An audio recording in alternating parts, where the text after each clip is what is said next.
arrangements that involved ruthless, illegal, and immoral activities in order to dominate humanity.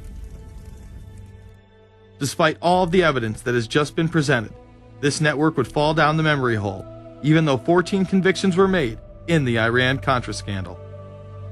The continued cover-up would be made possible by George H.W. Bush. These documents that came forward in the North trial clearly reveal the involvement of the Vice President to a greater degree, I think, than he has acknowledged heretofore.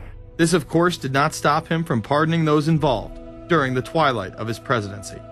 Some new reverberations today to President Bush's Christmas Eve surprise, the pardoning of former Defense Secretary Caspar Weinberger and several others in connection with the Iran-Contra allegations. Well, now the special prosecutor says it's the president who needs to explain some things.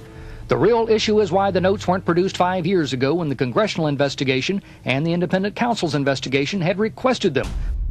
Because high-level political officials scrambled to limit the investigation and establish plausible deniability for the upper echelons of the network, including Bush himself.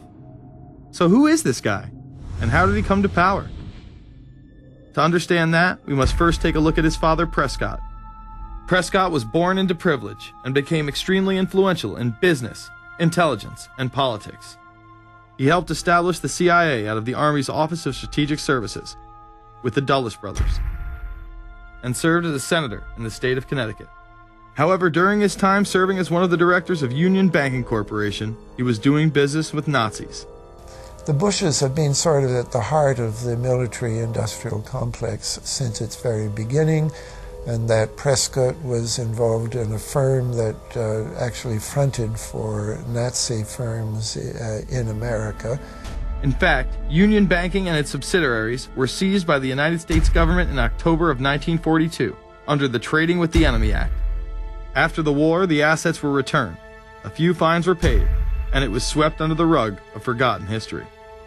These Nazi ties should not be all that shocking, seeing as it has been declassified that the Office of Strategic Services recruited Nazis into its ranks through Project Paperclip in August of 1945. George Bush seemed to follow in his father's footsteps, using Prescott's business connections to move to Texas and get into the oil industry. He would first attain political office as a Texas congressman in 1966, but then lose his bid as a Texas senator in 1970. It was at this time that Nixon appointed Bush as an ambassador to the United Nations. According to official accounts, Bush then began work with the CIA as its director in 1976. Evidence suggests that Mr. Bush and the CIA actually had a much longer-standing relationship. There are indications that he had relations to the CIA before. There's a very strange memo, and the names are George Bush. And when this was published, there was a lot of fuzzing of the issues, but given George H.W. Bush's strong connections with the Cuban community, I think there is a good chance that it was the George Bush we know, so that he did have a CIA connection. Bush left the CIA just under a year after his appointment. He is credited with restoring the agency's morale, as its image was being shattered by the Church Committee's revelations of the CIA's unauthorized activities involving assassinations and corruption. In reality, Bush was responsible for denying the Church Committee many of the documents it requested, and making it impossible for them to do a thorough investigation. After his time as CIA director, he devoted himself to becoming the next president of the United States. Many people within his own party did not like his globalist ties. Along the campaign trail, Bush continually had to explain his association with the group. You know J.R. Ewing in the show Dallas? J.R. is a member of the Trilateral Commission, I think. It's got to be because it's so bad. Let me tell you something. I used to be a member of it. I resigned, as I did from every business thing I was in, to concentrate on one thing, running for President of the United States. Ronald Reagan initially had no interest in having Bush as his running mate. Even then presidential candidate Ronald Reagan had questions. I would suggest that maybe Mr. Bush would clear the air if he'd tell us why he resigned.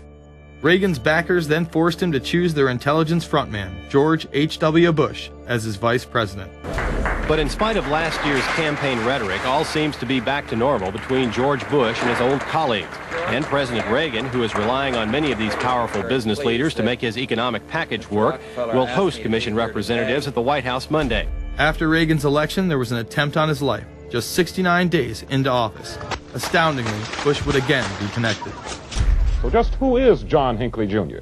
When he left this neighborhood 8 years ago, he was, by all accounts, well-liked and seemingly normal. This donut shop near the motel was visited by Hinckley, who reportedly waited for a phone call here each day, even though he had a phone in his motel room.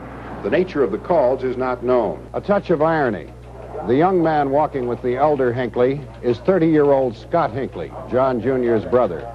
He and Vice President Bush's son, Neil, are friends. They had planned to have dinner together in Denver tonight.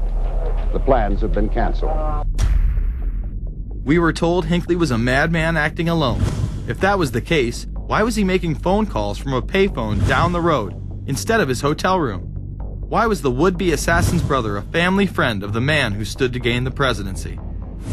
While Reagan led the nation in the public eye, Bush exploited his power through the largely unknown Continuity of Government Directive. In the United States federal government, there is a super-secret agency which controls this shadow government. The National Program Office allowed Bush and his network to attain executive emergency powers. Ronald Reagan authorized the National Program Office when he signed a top-secret directive in 1982. Oliver North was one of the key officers responsible for the program's startup. Under the NPO's direction, 4 agencies were charged with execution of the Doomsday Plan: the CIA, the Departments of State and Defense, and the Federal Emergency Management Agency. An effort was being made to consolidate continuity of government programs across several major departments of the government under one office. After 8 years of secret wars, covertly sponsored revolution and assassination had advanced globalist interests and allowed Bush to achieve his lifelong dream by becoming the 43rd president of the United States. The fall of the Soviet Union left the United States as the sole superpower in the world. The Wolfowitz Doctrine stated, "We must maintain the mechanism for deterring potential competitors from even aspiring to a larger regional or global role." The New World Order was on display with the first Gulf War and the creation of a European Union. After losing to his crony Bill Clinton, he faded into the background as the agenda for a New World Order marched forward.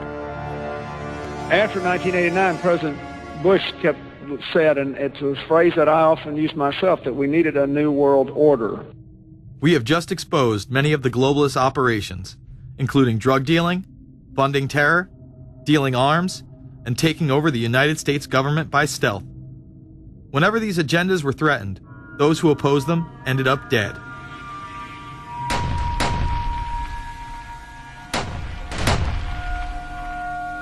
We've got some difficult days ahead, but it really doesn't matter with me now, because I've been to the mountaintop.